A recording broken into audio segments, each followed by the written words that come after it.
Hi, guys. Welcome to Touch by Prayer. I am so excited because I have two amazing women from the Raw and Real Ministries. I have Amie Rogers and Amie Molster. And we're going to talk about timing. We're going to talk about God's perfect timing. So I'm so excited that you guys are here because it is going to be, it's going to be such a good show. And of course, I'm trying to write Touch by Prayer and it's not coming out right. So I hope that, there we go. Let's try that. Alrighty. My thing, there we go. Welcome to Touch by Prayer. There we go. So I just wanted to kind of explain like what a Kairos versus a Chronos moment. And so I was kind of like asking the Lord, I said, what would you like it to say? Like, what would you like me to say? And how would you like me to explain?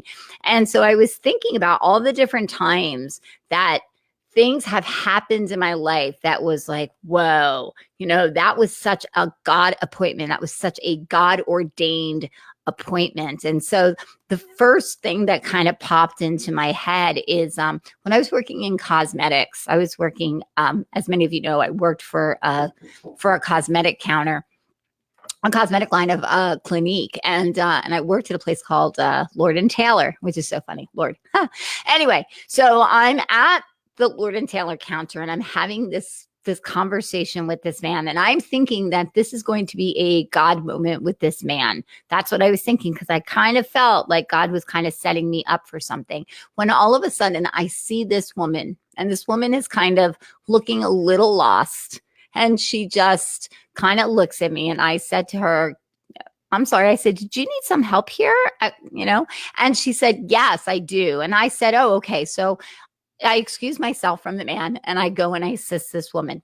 This woman was extremely, extremely thin. In fact, she was so thin that her face, and I'm not trying to be mean, but her skin kind of sagged. Her eyes were kind of yellow. She kind of looked like a monkey and she smelled like death, to be quite honest.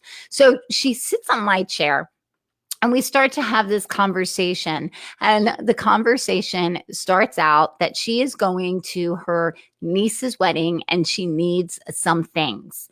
And I said, okay. So I started to kind of talk to her. And I heard the Lord say that I needed to pray over her. Now I could smell death. And I was like, heck no, not doing this. Don't know if she believes, because this was it's kind of a scary thing, especially when you're at work. But I said to her, I started asking some questions to kind of see, was I hearing Papa right? And she starts to tell me that she has cancer, that she can't fit in any clothes, that she kind of starts to cry because she can't fit in anything. And I hear the Lord say, I want you to pray over her. So I start to explain about prayer and about healing. And so I start to explain that I believe that she was sent here. And she says, oh, I know I was sent here.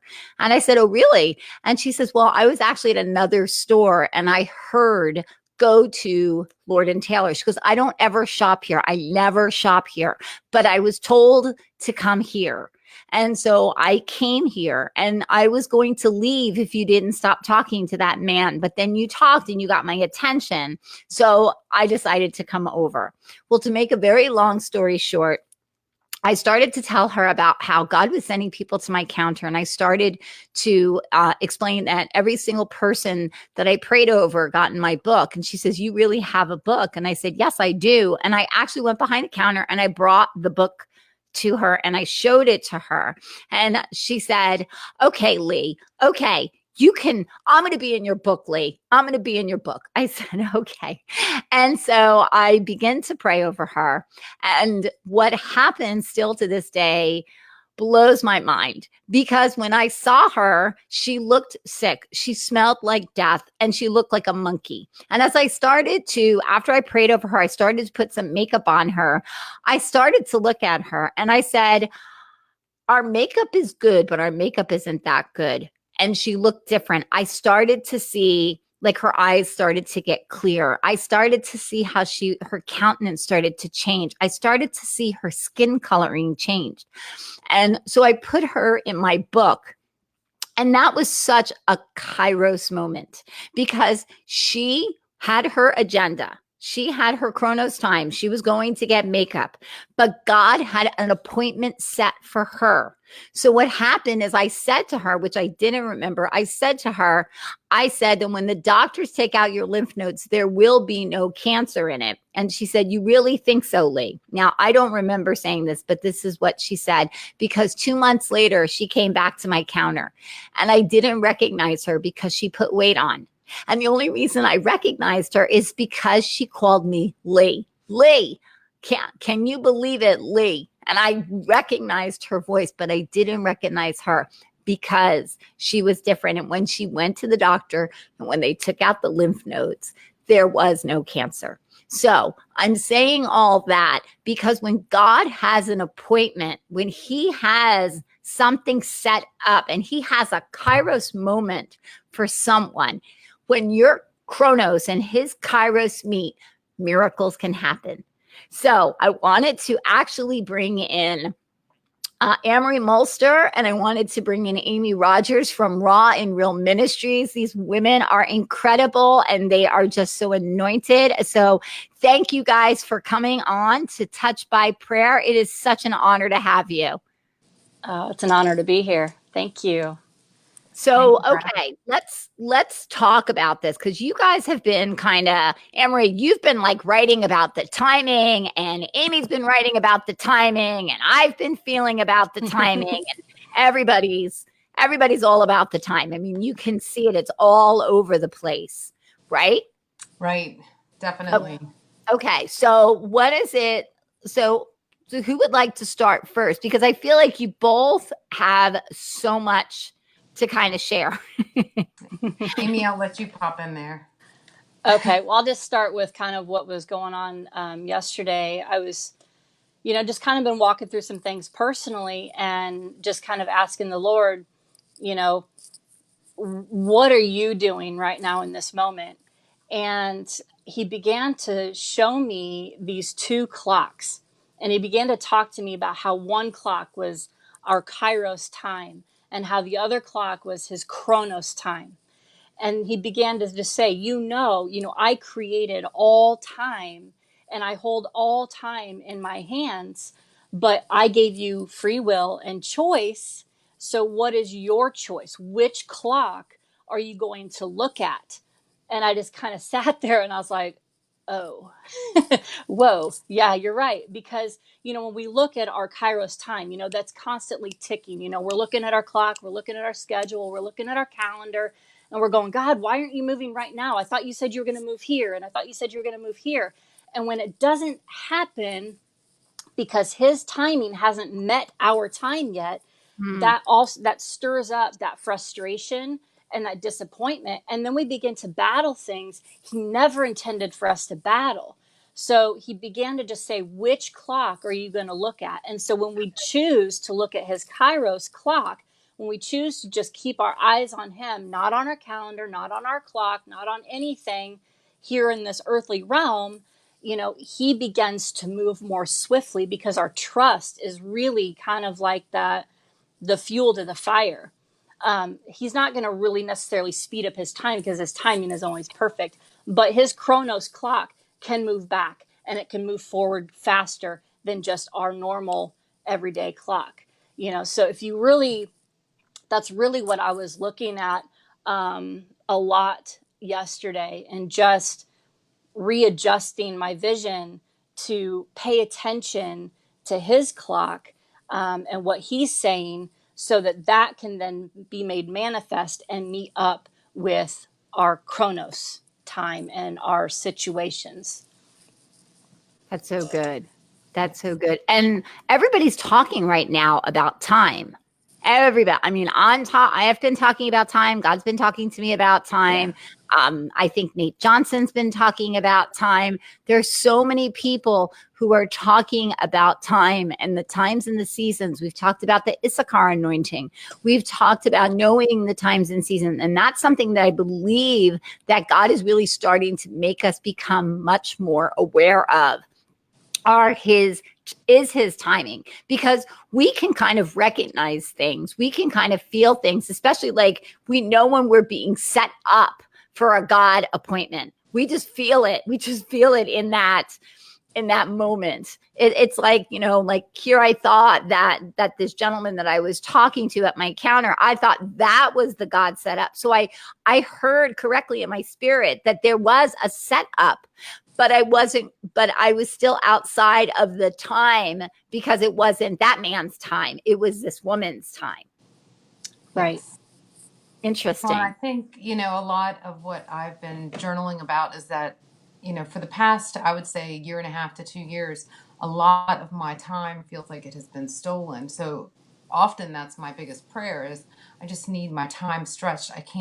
I need, 10 more hours added to my day to be able to accomplish everything that I have to accomplish, plus everything that he wants me to accomplish. And, with time being such an integral part of being able to step out into his will, it's something that matters most to us. And something he just said to me yesterday was that as I am, stepping in and being more intentional about setting aside time, that he would stretch that time to make up for the lost time that I've had over the last couple of years. So I'm looking forward to that, but it's just been overwhelming to understand how he has lined up several things that have happened to bring me to this place. If I look back to probably March, I literally thought that I would be setting aside ministry, setting aside writing, setting aside everything that I thought was meant for now 2 years ago, until the girls went to college. And then I was like, I'll have plenty of time when my girls are in college. And I thought that was what was meant to happen. I obviously had a lot of, we've been taking care of family members and doing a lot to set that up to make it happen and flow correctly. And I just didn't see where or when I would be able to step back in. But God lined everything up perfectly to happen at this moment.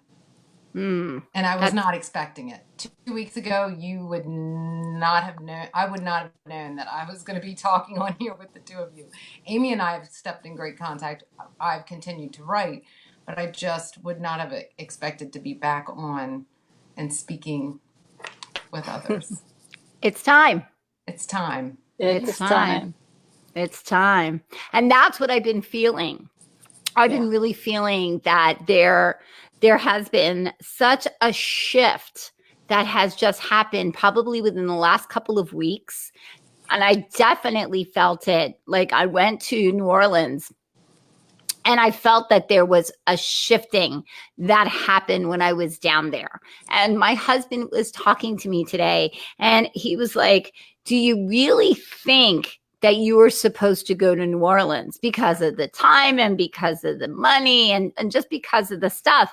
And I said, yes. And he said, but why? I said, I had to be there. He said, but why? I said, because there was something in that time that that had to be done. There was something that shifted. There was, and you can't explain spiritual things to somebody who doesn't understand spiritual things.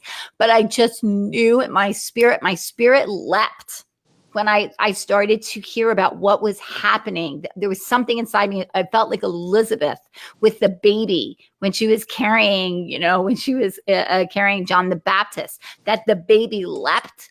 That's what I felt like when I started to hear about what was happening, because I felt it was such a Kairos moment. And I actually said to somebody in New Orleans, and I actually said it to Margie Mormon and to Jenny. I said that this was ordained. This was ordained in the heavens for us to be here, and every single person who is here, it was written in the book a long time ago, before the foundations of time.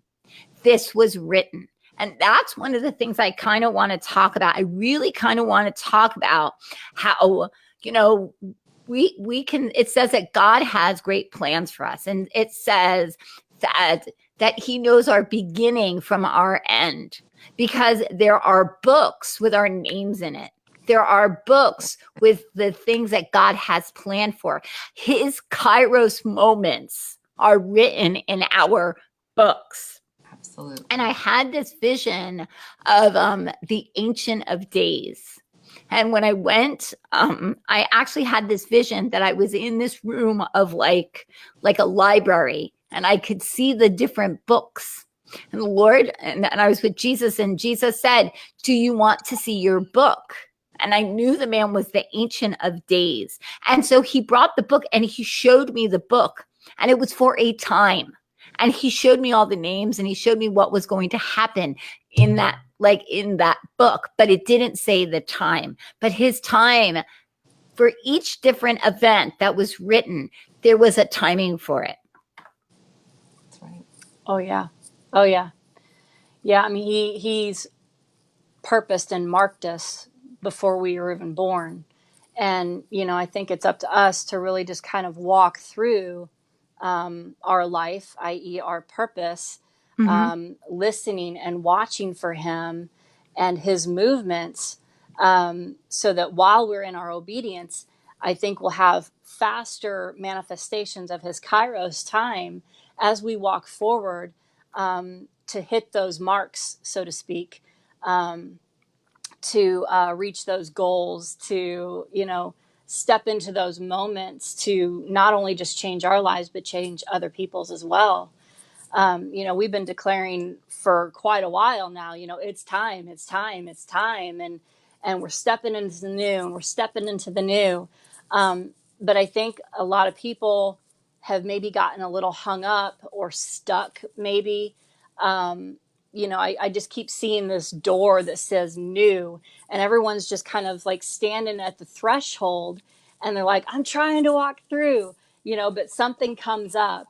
And I was praying about that earlier this week, and just asking the Lord, like, what do you want me to understand about this? Because I know we're supposed to be walking through this new door. And then I had like this flash of a vision of the Grinch, coming and stealing gifts from under the tree. But this time I was like, oh, heck no, you're not taking that, and, give it back, But this time when I took it back, this is where it just kind of hit me. I held on to the gift and I said, Dad, when do I get to open it? And I think that that's a huge, huge thing that needs to be done. That gift is a gift that maybe has not fully developed, that the Lord has put inside you. That gift may be a prophetic word, or a promise, or something that you're waiting to manifest in real life. And they're all gifts, they're all promises. And what we need to do is understand that that beautifully wrapped gift is something that his life-breathing word spoke. So we need to trust that it will be. But as we're holding it, it's asking him, Daddy, when do I get to open it? Like, I know it's for me. I see all of these gifts under the tree, but when is your time going to be made perfect so that I can open it, see it, experience it, and so on? And I think sometimes, we're trying to just rush through this door of named new, but we're trying to take everything with us. And he's saying, no, not everything gets to go through that door right now in this moment. And so if we can approach it like that, again, like the clock thing, we can avoid those battles of disappointment and frustration. And he can really work to refine us, so that we can fully understand who we are in this moment, in this new thing, in this new gifting, because he's always refining and defining our identity in him as we are stepping forward, in this time. And then when the enemy comes, we're not all riled up, we're not shaken, we're not scared of him. We're just like, oh, heck no, you're not doing this, get out of here. Because now we're seated in heavenly places, and we're seeing things for what they are and not what the enemy wants us to see. He wants us to see a giant mess. He wants us to see these things not going right. Like in Right. Job, Job was steadfast, but his friends were kind of being a pain in the rear, right? They, just, forget God. But then in the end, I feel like Job just kind of had like this revelation of, I need my friends to rise above my circumstances, because they're looking at my circumstances and they're upset by it. And I want them to be risen above. So he prayed for his friends. He didn't pray for his friends for a double reward in his life. His reward in his mind and in his spirit was that his friends would catch the vision. And I just think, that is a big part of Job's character that was built in that moment. And just part of that identity. And so, yeah. Well, I think of like what you were saying about the rushing, and it brought me to a quick flashback of when my very first pregnancy and when I miscarried, and it was a devastating circumstance to walk through, but things don't happen after that if the things before don't happen first.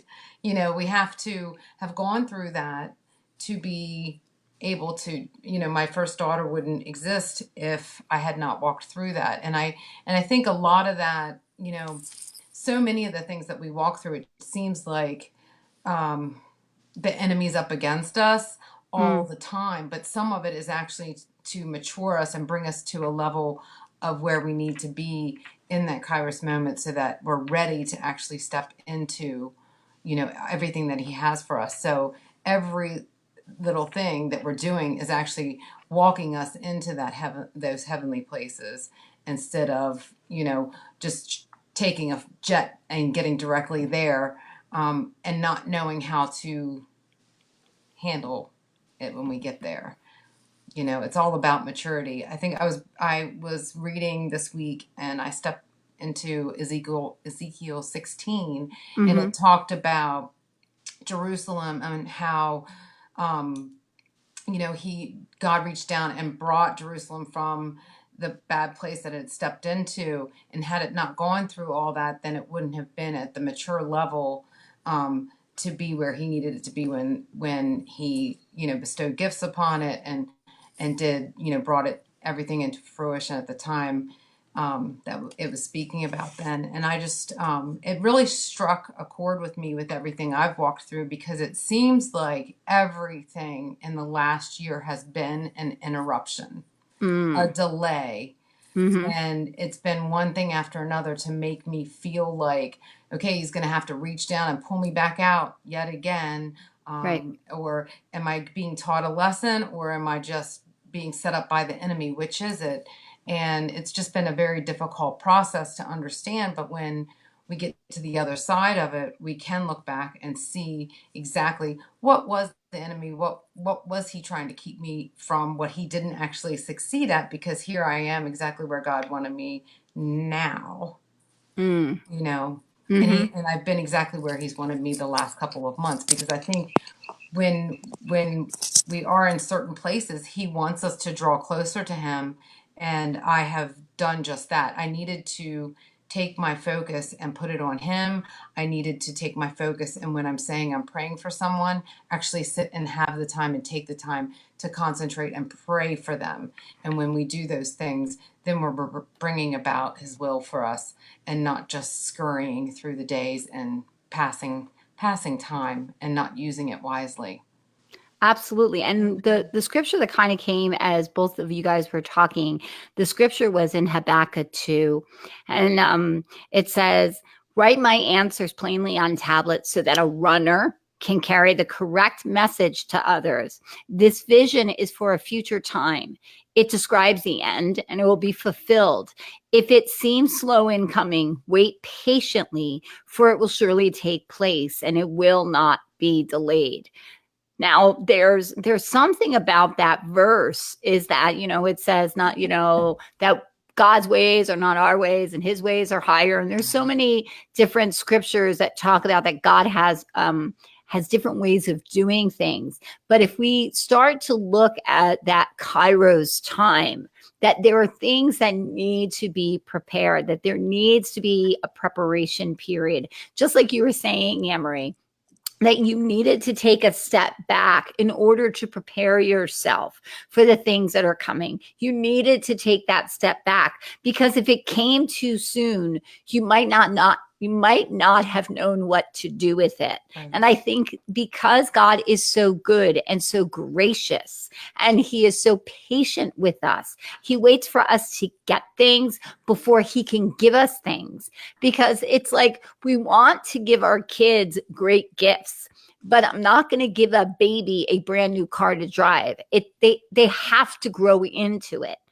You can't give, you can't give a teenager a rattle because it's not going to work. There are certain things that just don't work. And so as you start to understand that you as a good parent know how to give the appropriate gifts at the appropriate time to your children, that's what I believe God is doing. I agree. Absolutely. Yeah. So I just wanted to go back, Amory, because the one thing that I was seeing, like when I started to read the Habakkuk, it actually was because of there were certain blogs that you brought back or certain writings that you brought back because the timing, even though you released it at a time, but it was really for a time of now. And so you re-released it. And I've been seeing that with a lot of different people. They've been re-releasing words because when they got it, they felt it was right. But then they started to understand the times in the season. They said, no, this was for this time. This is for this particular time. And I noticed that like you've been doing that a lot. You've been kind of pulling some stuff back up and you've been like re-releasing it because it is very timely. Well, and I just have lost my thought for a second there. With that, it was something that was said in the news, in the Facebook feed the other day, was that everyone is in a different place. And it's actually when we do, a lot of my stuff's actually been fresh, but it's actually been pulled from the same notes in the same place.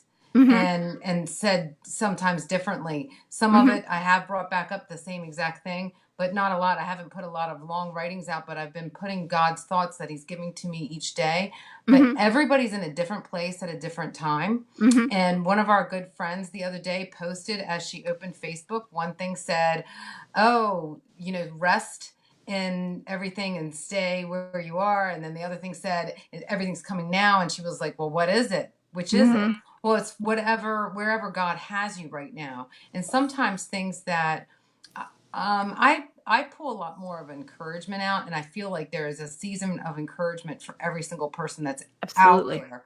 And I also believe that the same people that followed me maybe a year and a half ago that might have been listening to me aren't listening to me now, but maybe there's a whole new group of people that might need to hear that. I think everybody does that. I've seen even some of the larger pastors at some of the larger churches, they'll pull out sermons that they gave in 2009 and re-release them on Facebook or YouTube because everyone needs that same encouragement. They might just need it 10 years later. I mean, if you look at when I've been in a relationship with Jesus my entire life, but I was not in a place to understand that I could actually hear him and feel his tangible presence until 10 years ago. So many things that I needed 10 years ago, were there for me. And it's crazy because all of that's come full circle. And I'm actually have been needing those same exact messages again. And they actually came back full circle. 10 years ago, I listened very frequently to Joel Osteen. Right. And I mean, I was like, anytime that he was on, I was listening to it. And same. Then there was a period of time I needed to listen to someone else. And then last month, I actually got to attend Lakewood Church, and it was at the perfect time, 10 years later, exactly that I needed it. And it's just an amazing thing in God's timing. So I think, everybody needs something that's out there, and we just need to know where we are. Absolutely. And I think that one of the things that I love about what you write is that it is so, some of the stuff that I've caught and I've read, because some of the people who share your stuff, they don't put your name at the top, and I get all the way to the bottom. I'm like, oh, this was such a good word. I was like, I was like, oh my gosh, this is so, so good. And I love what you said that yes, some people need to be encouraged, but when we're being led by the Father, when we're being led, that Kairos moment that they get to open up Facebook and get to read something that you wrote, and it speaks to them, it speaks to their situation. I love that, because that's what we're supposed to do. If we're led by the Spirit, that's when we're going to be able to come into sync with his timing. Yes. Amie, you have something. I'm seeing you shaking your head. No, I'm just in total agreement. I've seen some things come up in my memories as well, of things that, I wrote, a year or two ago. And I'm instantly like taken back to the moment that the Lord gave me that word. And I remember what it meant to me then. It had a really deep impact on me at that moment. But then I'm also reading it now with, more mature eyes than I had a year or two ago. Yes. And there's a much deeper meaning to it. So it's like that prophetic word, that was a moving and challenging and encouraging word back then, but it's still the same today. But there's a new revelation, a deeper revelation that has now been placed on that, like that fresh breath placed on that. And it happens like on that day. It's like, oh my gosh, I needed to read that today. Like the Lord just knew. And I didn't remember writing that, or but it was just that fresh revelation. And I think that a lot of this stepping into the new has a lot to do with resurrecting the old. We talk about breathing life into the dry bones, and I really see so much coming full circle this year. I don't know quite how to articulate it, but I'm seeing so much just come full circle. New beginnings, fresh life, resurrecting old dreams that people are going, oh my gosh, I dreamt about this. I had this dream, 10 years ago, or this just happened. And this was a prophetic word that was given to me 20 years ago. I can't believe it's happening. And I think that the Lord is really using this moment to, reignite and resurrect that stuff that he spoke, to show everyone, see, I told you, I see to it, to fulfill my words. He took me to Jeremiah 1:12. I mean, I know it's a little bit out of context, but this verse just screamed out to me. It was like blown up and highlighted, when I opened up my Bible, and it was, you have heard, or you have seen correctly. I'm going to try to quote this correctly. You have seen correctly. Now see to it that I will fulfill what I have spoken. And I think that scripture, that verse right now, is very much right now in this moment. See that I will now fulfill what I have spoken.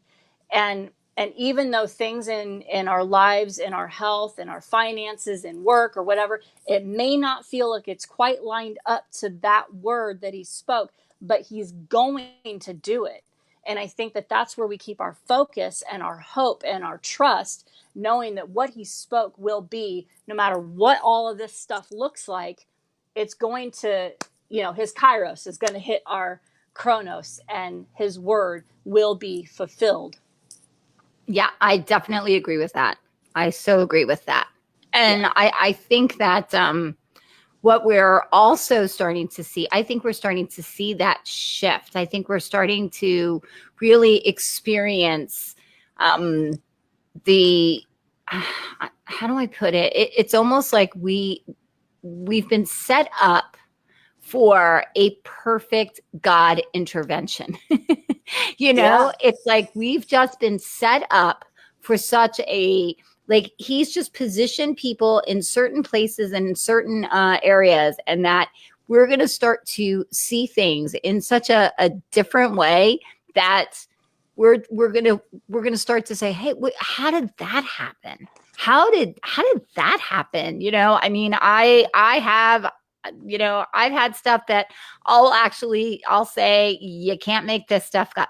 You just can't make this stuff up. My camera just kind of turned. There we go. I don't know if something's going on with my camera. Whoa. Look, it's like there we go. I think a lot of that is, when we're talking to God and we're listening for his voice and we're praying to him, instead of praying for things to be happening right now, we should be praying for whatever his will is in heaven to become what is going to happen on earth. Because what his will is in heaven is the perfect timing.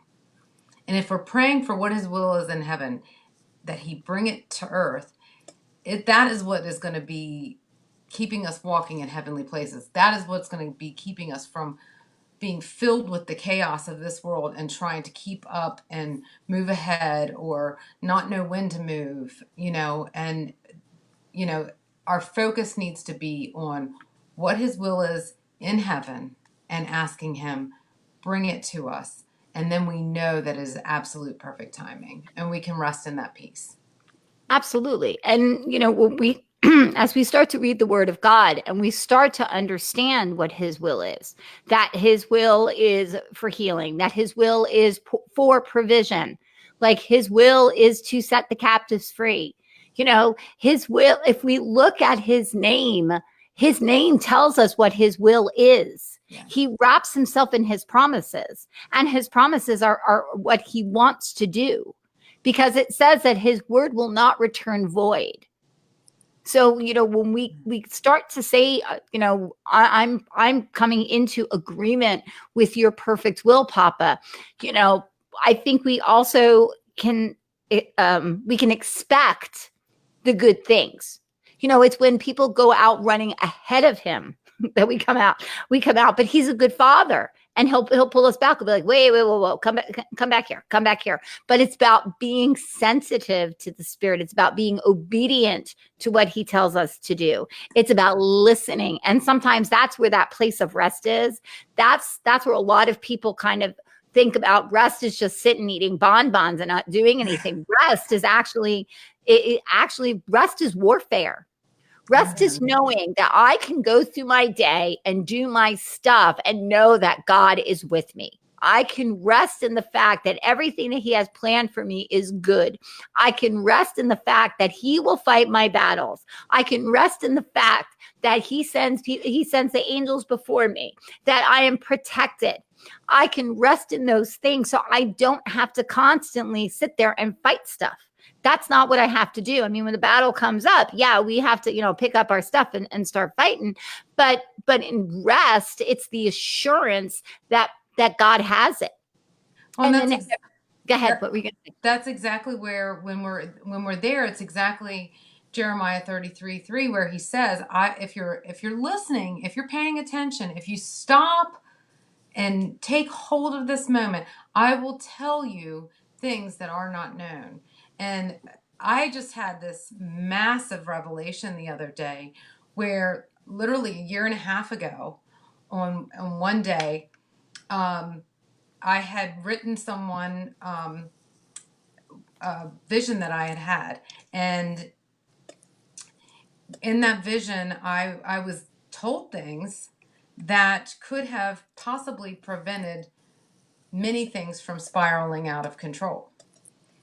Unfortunately, at the time, I was in the rat race that we are in our everyday life, and I didn't understand some of the things. I did look some things up. I did go to the Lord. I did spend time asking, but I didn't understand specific things that could have told me things that were ahead.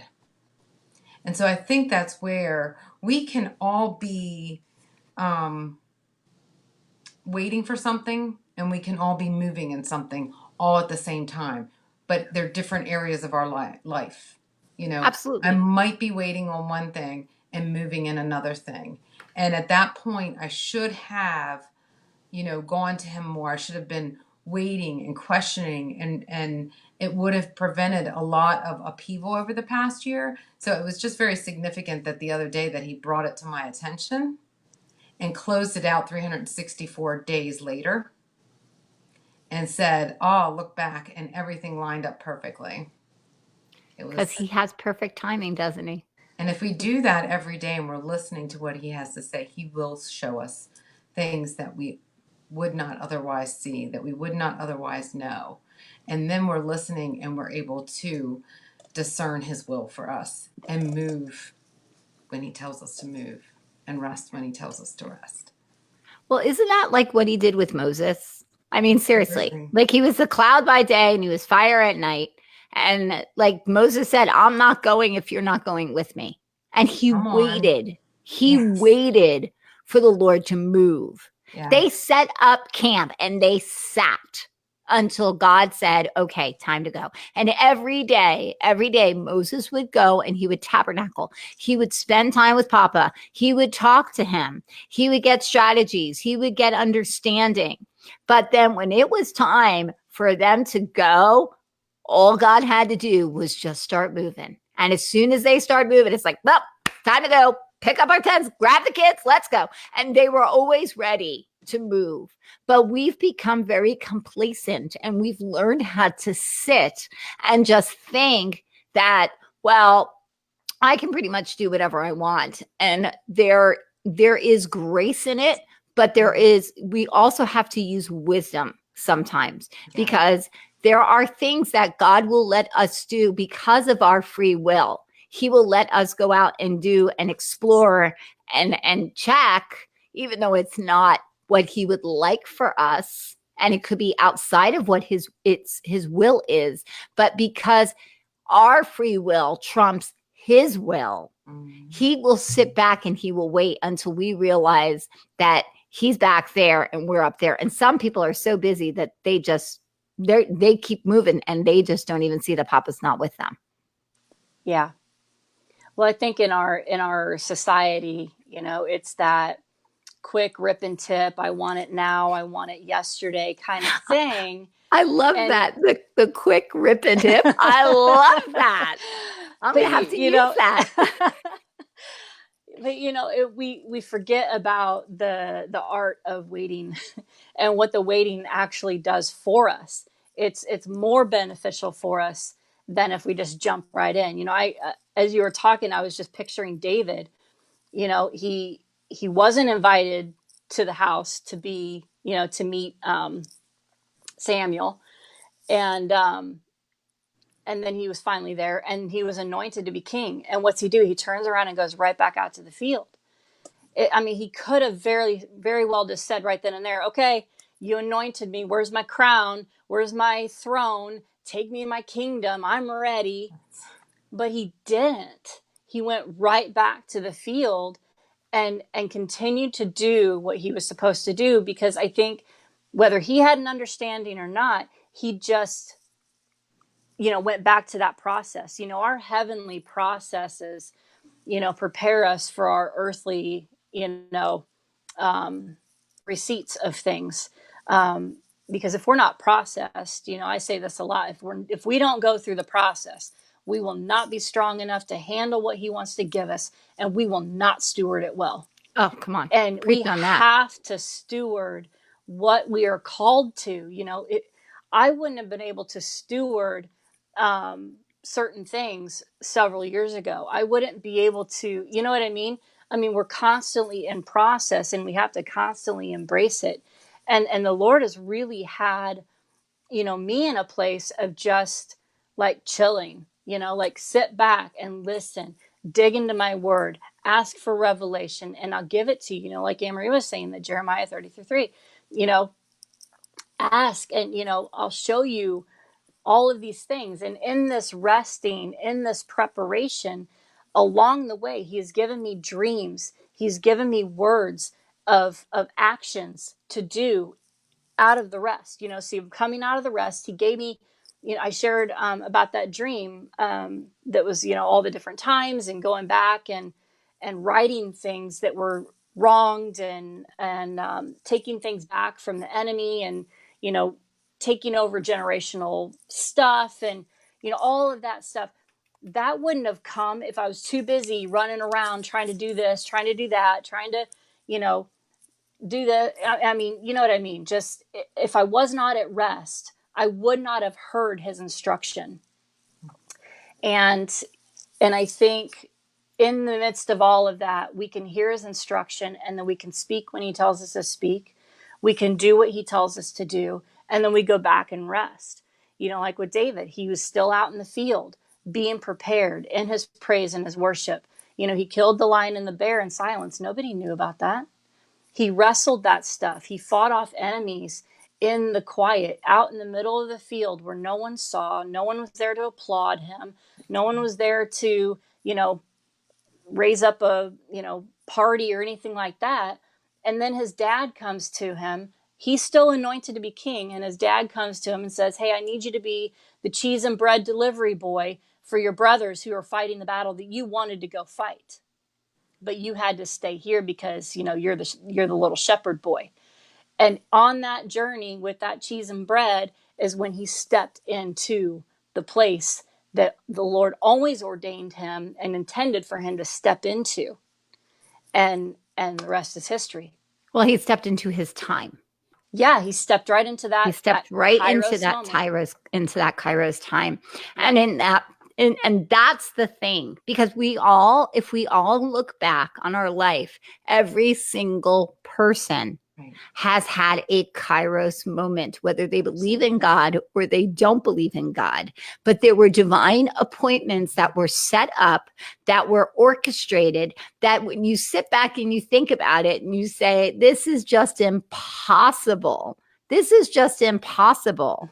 But there were reasons for everything. I've often said that the Lord sent me to a comedy club to go and work in a comedy club, but I had no idea that I was going there to meet my husband. That was a Kairos moment. Yes. That was a time that I needed to go there to get hired by the boss. But the time wasn't yet appointed for that connection to be made. But it was set, because the proper channels were set in place. And I worked there for 3 years before Rob and I actually, because I was friends with Rob. I was trying to fix him up with somebody else. But it didn't matter, because in that Kairos moment, when I went there, there was something that was already orchestrated, and I was eventually going to be bulldozed into it. You know, it was like that divine setup. It's like, you know, and God knew exactly what he was doing, because as I just was obedient to it, because I heard that voice that said, go to this comedy club. And so I went, but that was my obedience. And I sometimes think that if we listen to that small voice, because I didn't even know, like you, Ann, I didn't know that God could talk to me. I had no idea. I mean, I always knew that he was there, and I'd talk to him, but I didn't realize he was talking back. I thought it was my guardian angel. I didn't know who it was, but I knew that I heard a voice that said, go. And so I just did. And so that's what I'm saying, is like, sometimes wait for it, even though you don't see it. It's coming. Do you not perceive? I'm doing a new thing. Do you not perceive it? Wait for it. It's coming, for surely it shall come. So sometimes in our impatience, we don't even know what we're waiting. I don't think that David actually knew that he was going to come up against Goliath that day. No. I think he was just being obedient to his father. Yep. Absolutely. But he did have some stones with him, didn't he? He did. He did have some stones. So we always have to be ready. And that's, I think, one of the things is that when we're listening, when we're yielding ourselves to the Holy Spirit, we can pick up on those subtleties. Go here, don't go there. Right. Come to this, don't go there. Those are the things, and that's how God maneuvers. That's how God maneuvers people. That's how God orchestrates things, so that when you guys meet, it's the big boom, because there's a bigger purpose in every single meeting. If you think about it, even like meeting you guys, look at the bigger purpose. Yeah. Right. Yeah. Like your blog caught my attention. I mean, you know, then your video, I was like, all right, I gotta get these girls on my show. And then it started a friendship but it was ordained. There was something that had to come. There always is something that God does. He kind of dangles like little carrots, I want to say. Yeah. You know, to bring things into our attention so that we can follow the rabbit hole, right? Absolutely. I think your excitement just a few minutes ago about talking about things and the timing lining up, like when you met your husband, or just different things that happen in our life, that is when I have the most fun in doing ministry that I'm not really doing. Like, I don't consider it ministry, but when you really look at it, it is when you're telling others, whether they're believers or non-believers, instances that have happened that could not have happened if they were not God ordained. People are just, it's unbelievable to them. You know, I would not have walked into my healing in some areas of my life had I not stumbled upon an article by Darren Canning that then led me to Nate Johnson, that then led me to his classes, that led me from one thing to another. You know, a story that I often tell is that I was driving home for my uncle's funeral, and I came upon my parents' car accident that killed my father, and I was able to be there, you know, and see my mom in the ambulance before she got onto the helicopter and taken to shock trauma. Had I not seen her, and had I had to wait hours until I could arrive at shock trauma myself, a couple hours away, it would have been devastating to me, knowing I had lost my dad, and then just wondering what she looked like, was she okay? And I actually got to talk to her for a few minutes. And there was actually a point in time where the EMT was going to put me on the helicopter if they had enough fuel to carry another person. And all of these things happened. And as I stepped away to make a phone call, I had a nudge to call my cousin instead of my husband, instead of my brother, instead of my dad's only living sibling at that point. I called my cousin, who just lost his dad, to say, my dad's gone. But why did I do that? He said, well, what's going on with your mom? My mom's going to be taken to shock trauma. What's shock trauma, Anne-Marie? Baltimore shock trauma. Anne-Marie, Baltimore shock trauma is the next exit on our drive home from picking up our dad's ashes in New Jersey. They were able to beat the helicopter there to be with my mom while I had to get my stuff together and drive to Baltimore. That was just one instance of all the alignment. Fast forward maybe a year and a half, 2 years, my mom gets on a cruise ship. She goes down to one of the destinations she and my dad would visit. She's alone. And she gets off in the Keys. She gets back on. It's really hot. She wants a glass of water. So she steps into the lounge, asks for a glass of water. These people are talking about the weather. And so she joins them, and they're all from Washington County area, Maryland area. And this one gentleman there sits there and says, you know, we had a lot of fatalities in the snow that we had recently. And, you know, you talked about that for a minute. My mom said, are you an EMT? And he said, yes, I am. And she said, did you ever hear about my car accident? And she spoke of it, and he said, ma'am, I am the gentleman that moved you from the ambulance to the helicopter. I talked to your daughter. How is she? Come on. And he got to see my mom, who was diagnosed with brain trauma. We had no idea how, you know, her outcome would be. And he got to see her in the Keys on a cruise ship, celebrating my dad's life by connecting with him, being in a place that they had a destination in before. And he had healing. My mom had healing because she doesn't remember the day of the accident. And God placed them both in that lounge on that cruise ship. How good is our Father? Exactly. Seriously. Mm-hmm. I mean, and there's stories upon stories that people, believers, non-believers, there's always those stories that just kind of come up and come out that you're like, get the heck out of here.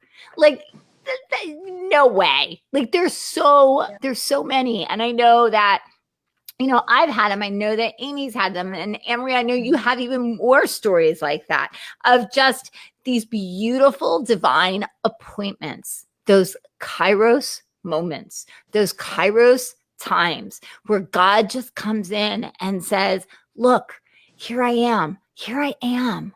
I am in this. I am a part of this. I am doing something. Absolutely. I am in the midst. Even in the smallest things. The other evening, Absolutely. I was trying to come down from a busy day, and I'm, looking at my Instagram, and I stumble across I'm going to forget his last name, Levi.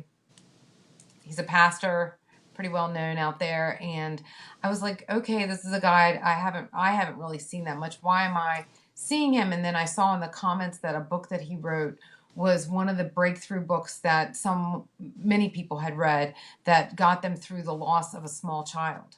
And I was just like, oh, wow, like this is really great. It's probably a great read. But it really didn't mean a lot to me. But I kept thinking back to it over the next couple of days. The next thing I know, a previous coworker of mine lost a 2-year-old nephew in a swimming pool.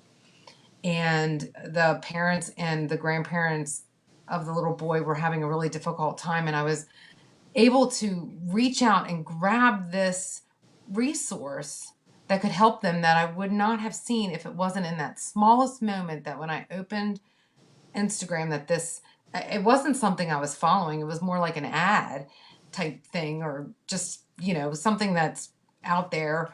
I don't even know how to explain social media and how we stumble upon things, because there was that. And then a couple of days later, we start a job, and I'm in a very casual conversation, like you were just saying, Lisa. And I brought up having PTSD due to something. And I don't know why I said that, but the person listening who is currently a non-believer, leached onto that, and the next day came back to me and asked me about that. And it turned out that they had that she had lost her niece that was 3.5, and her sister was having a really hard time. And I was again able to give a resource that I may not have been able to give if I didn't pick up on. I meant to know something about this. I don't know why. Typically, that would have been something I would have scrolled right past. I wouldn't have paid attention. It's not a voice I'm listening to. But something drew my attention to that, and we just need to know when to listen. It's like I often say, timing is right. So sometimes we were at Walmart yesterday, and the cash register girl was like, I'm so sorry this is taking so long. They tell us to speed through things, but then when we speed through it, it freezes our registers. And I'm sorry you have to wait for it to unfreeze. And I said, it's okay. Because God expects me to get into my car and drive to where I'm going to drive to in order to get there safely in His timing, not mine. So your register can take as long as it wants. You're like the shopper that the people behind the registers are like, oh, please let me have another one like that. let me have somebody who's so understanding and so compassionate and so loving, and it's just like, yeah, no problem, don't worry about it. Instead of the people like, hurry, I gotta go. I'm trying to be like that in my car. I've come a long way in this. That I don't rush. I try not to get it. If somebody cuts me off, all right, that's when my jersey comes out. However, traffic doesn't bother me. I've been a lot better. I've come a long way, baby. I'm like the Virginia Slims woman. I don't complain as much, and I'm not really, cursing at people. So that's like really, really, really good. So, because like you said, God once said to me, I was going to go to this conference, and I was like, oh, Lord, I'm late. I had to go get gas, and I got out of work late, and it was just like, ugh. But I kept saying to the Lord, I go, should I go? And He goes, go. And I was like, all right. I'm like, Lord, I'm going to miss it. He goes, no, you're not. He says, they're just finishing up the collection. And he says, no, you're not. They're still doing worship. I'm like, they are? And then I'm like, Lord, are you sure I should go? He goes, go. And I said, are you sure? He goes, they're just finishing up the collection. You're on time, Lisa. You're not going to miss a thing. So I go, and they just finished with the collection and everything. And I walk into the door, and because I could see the baskets going. And so I go and I find my seat, and I'm sitting, and I got to hear everything I needed to hear. But that's not why. The woman next to me, I felt like I was supposed to pray for her. And so the speaker said, okay, see, if anybody needs any healing, just raise your hand. Okay. And she raised her hand, and he says, okay, the people next to you, pray for that person, because he was trying to teach. And I was like, would it be okay if I pray for you? And she said, sure.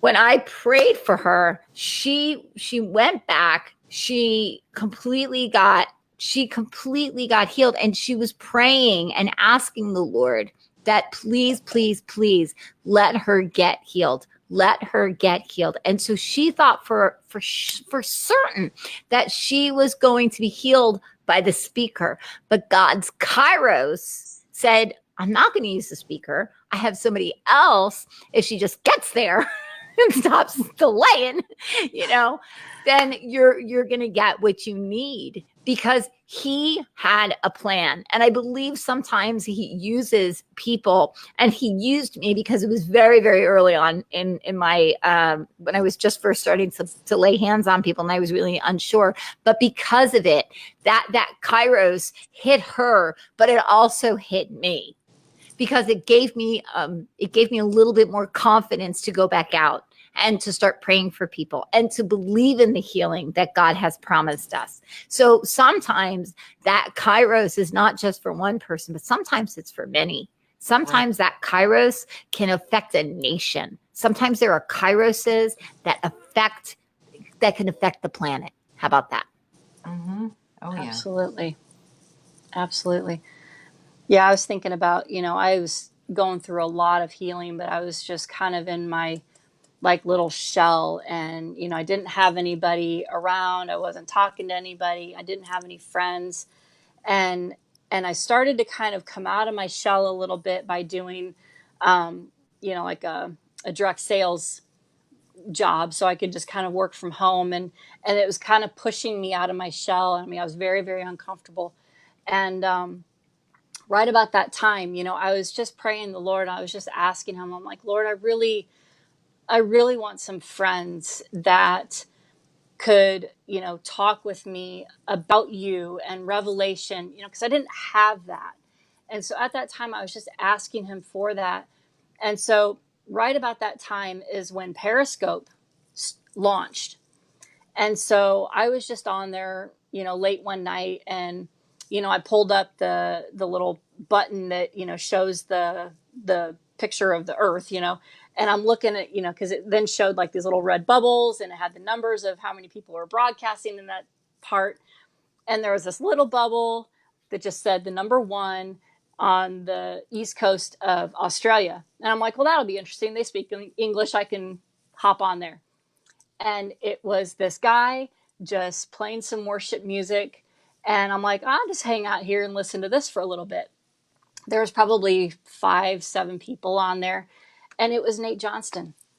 And that started a friendship. We hopped on I don't know if it was every day or every other day. I don't know. It was a lot. We were on there a lot. And it was just a real small group of us. And although I'd already walked through a lot of healing, having that iron sharpening, it began to happen for me. I began to really have these really great conversations and receive revelation from other people that was, finishing up that healing work that the Lord had done with me. And I share that to say, I don't know the ripple effect of that moment, but I know it's still happening. It's still happening. There's a ripple effect to those divine connections. And I just felt to share that also, because I felt like maybe there's someone on here watching now or watching the replay where that's been your heart's cry. Like you are desperate to have those divine connections, those friends that, are there for you, the ones that are willing to speak into you, that not only pour into your well, but draw from your well as well, because you have things to offer. It's like I just kind of feel that desperation that you have, that you want to pour out, but there's nobody there, and you're asking the Lord for that. And so I just feel like to just speak that to you, to share that with you, and to say that now is the time, that I really feel that the Lord is going to start bringing people. He's connecting people in a way that he's not yet connected people before. I mean, social media is incredible. And I have family on social media that my life has been changed for the better because of. But at the same time, that family, they're in, different states, and I can't go and have coffee with them, and I can't sit in the same room and pray with them like you could, like a Bible study. And I feel like, right now the Lord is bringing those people to your area, to your place, to your home, your church, because we are made to be connected. Yes. We were created to be connected with each other. And for those who have not been connected because they've been rejected or wounded, and you're kind of in your cave because it just hurt really bad, the Lord has brought healing to you. That healing might continue, but he is going to connect you with people that are right there, that can sit with you in those moments, speak life over you, and challenge you, and have that relationship to correct you too, because we've got to crave the correction as much as we crave the encouragement. So I just wanted to share that. Oh, that's so good. That's so good. And I believe that, like what you're saying, there is no accident. There is no coincidence that the things that God has planned and has purposed for the people to come into our life, those have been set, and they've been written in our books. On this day, on this hour, Lisa is going to meet Amie Rogers. On this day, on this hour, she is going to meet Amory Molster. On this day, on this hour, she is going to start Daddy's Girl. She is going to do this. Everything has been written. It's just about coming into that place, into that season, and into that timeline where what he has orchestrated, what he has designed, what he has prepared meets us and greets us. And we're like, finally, you're finally here, because we know it. Our spirit recognizes us. And there's something that the Lord actually spoke to me long time ago in one of my private, my prayer times. And the Lord said to me, he said, Lisa, he says, you have seen everything and you agreed to it. And I thought, that has to be me. That just has to be me. That can't be God. But guess what? I've gotten so much confirmation over that word that it's true, that everything that we are walking through, living through, going through, that before we were here, before we were born and took our first breath of air here on earth, it was shown to us in heaven, and we agreed because we knew that the plans that God had for us were always good. They were always good. We would go through some tough times. We would go through some hardships. We would shed some tears. We would have laughter, but we would know in the end that it is good because he is with us and he will guide us so that we don't miss a thing. That's right. Yeah. That is so right. Yep. So I am so excited. So you guys are coming back and you guys are going to start doing some broadcasts, right? Yes. You like how I did that? I just kind of threw that right in there so that you guys can like settle on up because it's time to get back on that horse. Yes, doing something that neither one of us ever dreamed we'd be doing. So. Absolutely. Same here. Can I get a witness? Hello. Right. You give him his yes, and sometimes you don't even know what you're saying yes to, but that's what he's having us do. Yes. So, yeah. And you guys, the writings that you have, the videos that you've had, you can also go to your website, which is rawandrealministries.org or .com. .com. So, but you guys have to I would love, because if you guys still have some time, I would love to pray because you guys are prayer warriors. So I would love to pray because I feel like this is a Chronos, Kairos moment. Sure. Because we've orchestrated something, but God just said, hey, it's time to do some praying. So I would like to saddle up and we could just pray for some people. If you guys feel anything, if you'd like to drop a prophecy, if anybody needs some prayers for some healing or something you're going through, please put it on, put it up so that we can kind of pray. It's going to be short and sweet, but I just feel that that's what's going to I don't know. I felt like the Lord really wanted us to just kind of pray for some people. Because I feel like, Amie, what you were hitting on, I felt that as you were, releasing that, I really felt some hearts being stirred about it. That there's been some people who are really trying to find tribe, are trying to find connection, are trying to figure out, like, okay, how does my Chronos meet his Kairos? Like, how am I going to bump into it? What do I have to do? So I just kind of felt that pulling. So that's why I kind of felt. So if anybody has any prayer, or if you guys have anything that you felt, we can just. I wanted to speak back over, what I had just shared about the divine connections. I want to just speak a discernment over your hearts and over your minds, because sometimes a good connection is not a God connection. And okay, let's preach on that a little bit, shall we? and you need to be discerning about who you connect with, who you allow to connect to you, because if you're not discerning over the God versus the good is going to wound you. I promise you, because the God connection is coming for a purpose. The good connection is just to help you feel good for a moment. Come on. And so I just wanted to speak a clarity and a discernment over every relationship that you're in. Earlier this year, the Lord was really showing me, kind of a picture of a dartboard. There's only so many spots in the bullseye. And then it branches out, and then it branches out, and then it branches out.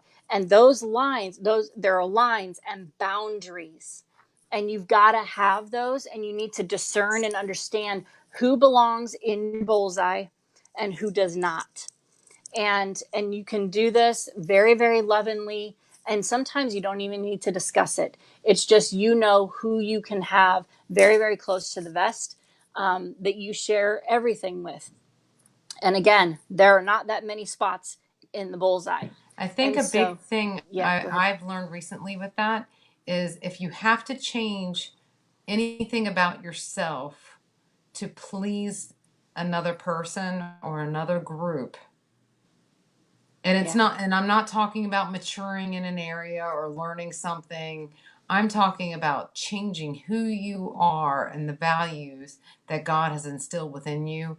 That if you have to change those things, then you are not meant to be in that group, because you can change those things and they still won't include you if you're not meant to be included.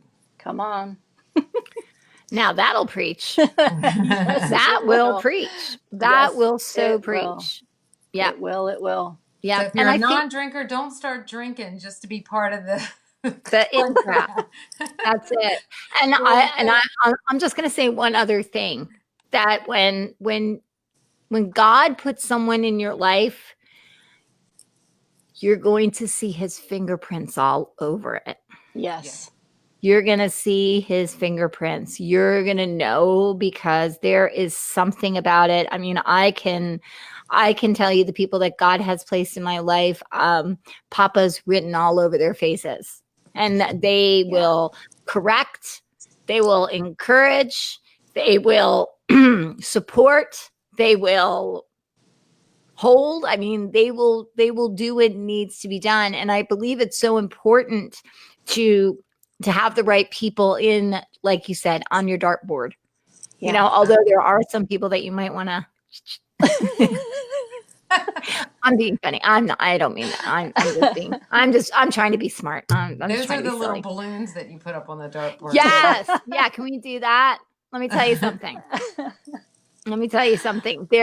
There's something about that. To be quite honest about the dartboard, that there is a very small space for that little circle, and even Jesus only had Peter, James, and John. That's it. He had Peter, James, and John. Those were his three, Peter, James, and John. And so that James and John were at the cross. Yep. Peter, not so much, but that's okay. Yeah. Because as soon as Jesus came back, who did he go after? Peter. Yeah. Yep. Because he doesn't leave anybody. Restored. Yeah. That's it. Well, because Jesus doesn't leave anybody. That's right. That's the thing. That's the thing. So, okay, so there is I saw that Joan is looking for prayers concerning her current assignments. So if anybody has a word for Joan about her current assignments, just go ahead and that was a really good word, Amie. Mm.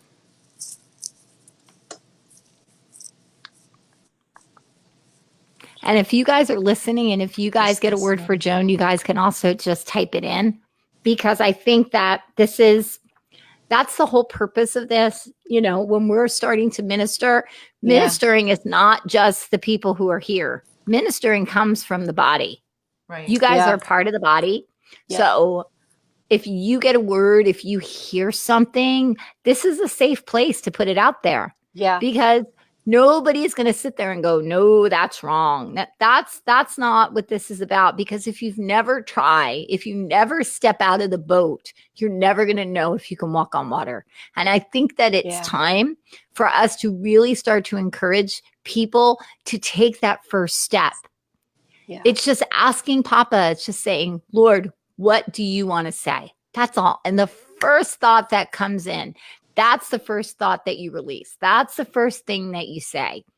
You know, sometimes we miss it. I'm not going to say that you get it right all the time, but then you start to discern. You start to say, oh, well, this one wasn't me. This one was me. This was God. And so then you start to understand how he speaks. So I just kind of felt like, because I know that there are a couple of people on here who are very gifted in prayer. So if they have something, hint, hint, that they can also put something out. So that's right. Did you guys want to just pray for Joan? Well, with Joan, I actually saw like juggling balls. Like there's just a lot going on at one time. And, you know, at times that's when we're meant to do that, you know, and we can handle it and we can keep up with that pace of juggling. But there are some times that we're not juggling 3 balls in the air, we're juggling 2. And we have to learn to know when to lay certain things down that have run their course and when to move further in areas that, you know, that we're meant to do more in. And so there's going to be some key things that happen very soon and quickly that will make you understand what you are meant to lay down and what you're meant to carry further. Because if you're paying attention too long to some of those things that he wants you to lay down, then it's going to distract and keep you from walking fully into what he has ahead. And you'll understand it as time goes further, and he'll just draw your attention to certain things. And a lot of times what I've learned in that, this is just my own personal experience, is that, you know, things begin to actually fall away or dissipate on their own because he makes them. And if we recognize that, then we don't tend to cling to it longer than we're meant to. So I think that when I hear, you know, just be paying attention, I think that that's what he's saying, is just pay attention, because it'll be very clear very quickly what things to lay down. Yeah, I heard that same scripture that Lisa shared earlier, the Habakkuk 2:2, you know, write out the vision and make it plain. And I guess I'm seeing, like what Amber was saying, you know, you're juggling a lot of these balls. And I feel like the Lord is saying for you to write each of those things down and ask him about each of them. That maybe there are some things that you've been holding on to that maybe were things that someone else spoke to you or spoke over you, but it didn't have his life in it. Does that make sense? And I think he's really wanting to move you forward. And I'm in agreement with Karen too. She saw an automobile and saying that, you know, the Lord wants you to move forward. But I think right now in that automobile, trying to move forward, like the juggling balls, you're trying to pack everything into the car. Excuse me. You're trying to pack everything into the car, and not everything is supposed to go in the car. So I think if you just write it out, make it plain, that the Lord's going to begin to show you and give you clarity over each of those things that he wants for you to take with you now in this moment, and the other things that you're supposed to lay down. I think you'll see some of those things dissipate, like what Anne-Marie said. You'll see some of those things disappear, and they'll lose the hope and the anticipation that maybe has been attached to those, because they're not meant for right now. So I just encourage you to just really sit and talk with the Lord, because he really is speaking so loudly right now to all of his kids, because he wants us to move forward much more than we want. So if we're desperate to move forward, we're desperate to step into what he has for us, he's all the more desperate for that. That's good. That's really good. And I agree. And I do also, Joan, I also see writing. I see you starting to write more. I see some blogs. I think that it's time for you to start putting down some of the things that Papa is showing you, some of the things that you've learned. You have such a wealth of wisdom, and I feel that it's time for you to start to journaling and to start sharing some of your journaling, maybe in a closed group. Maybe it's supposed to be just for certain people that you feel safe. But as you start to become more comfortable, you're going to start to expand, and the words and the things that you're sharing and exposing of the kingdom are really going to help people. They're really going to help them to see God in a different perspective. You carry such the Father's heart in so many different areas, but I feel like some of the things that Papa has shown you in your intimate time with him, that those are some of the things that some, not all, because there are still some things that are very, very special, very, very sacred, that they're just between you and him. But there are some other things that as you start to share them with others, that they are really going to start to benefit and they're going to grow. And I also see that some of the things that you share in writing is actually going to set people free from some wrong mind things, like the wrong way of thinking. So that's what I see for you, Joan. I think it's time to start writing. I think it's time. Again, here's the time thing. I'm not sure who this is for, but I began to see some keys sitting on a desk and a locked diary. And I feel like someone began to write because they were really feeling some movement maybe on their story that the Lord is having them write. But something came and locked it, and they've just been content with it. And I really feel like the Lord is telling you, he's giving you the pen, he's laid the key in front of you, and to unlock that thing and begin to write. I think there's probably multiple people on here that are supposed to be writing. And so I think, now is that time. I think there's a part of his Kairos time that he opens up to our vision, and he speaks things like that, like this right now.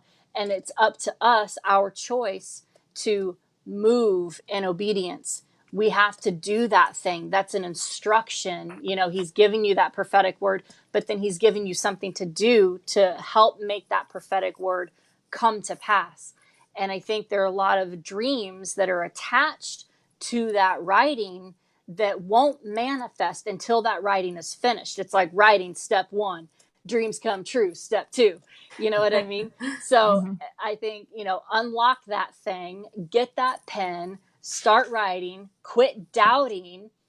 So I'm just going to speak creative miracles over everyone on this broadcast and those that are going to watch the replay, whether it's writing books, poetry, songs, prophetic words, whatever it may be, that be released over you right now. And that when you sit down, you suddenly feel Holy Spirit just moving through you and writing those words, because you don't have to fear that it's your words on that paper, because that is coming from the Father himself, that he has called you to use that phrase. So for such a time as this, it is so right now.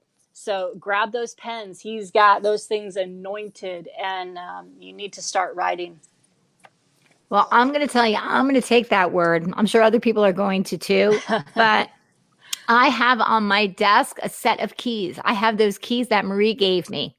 those ancient keys, and they're on my desk. Oh boy. Time to unlock, girl. Time to unlock. You got it. You got it. I saw one other person who needed some prayer. It was Angie. Okay. So yeah, if you guys, Angie Olson, that's who we're going to pray for. So if you guys want to, and if anybody has anything, I love that people are actually like putting stuff in. I think that's so great. You can always count on Mama Karen to be writing stuff. Well, this is like a big prayer room, you know? It is. I love that. Come on. A big prayer room. This is interactive. That's right. Not just us. That's it. We all have the same Holy Spirit. Because you know what? I'm going to say this, because sometimes we doubt that we're actually hearing what the Lord's saying. Mm-hmm. And like you were saying earlier, you just got to jump in. That's right. And it's okay if you don't get it 100% right. I didn't get it 100% right. Nope. And that's okay. Okay, I didn't get it 100% right. Okay, not a big deal. No one's going to throw you under the bus for that. So, just jump in. The Lord, we all hear him. So if you're seeing something, if you're hearing something, just jump on in. Like Lisa said, this is a safe place. Yeah. And, if you've not really done this before, this is the time to try it. Mm-hmm. and stretch your wings out a little bit.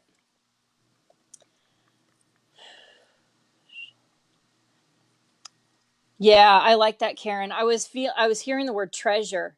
Like Angie, you're not seeing the treasure that the Lord has put within you. It's almost like that treasure chest is maybe veiled a bit.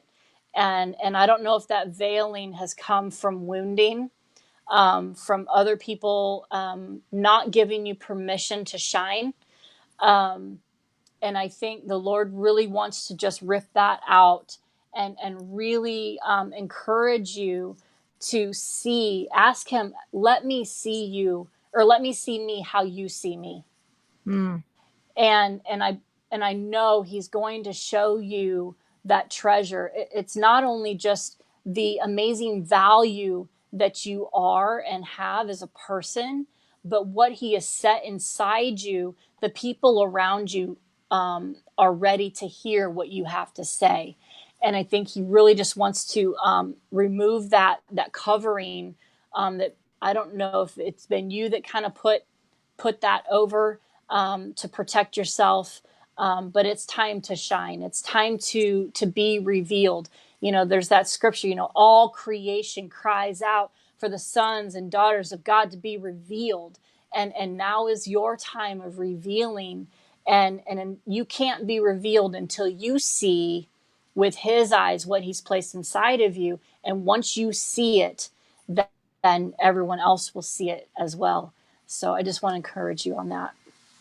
That's good.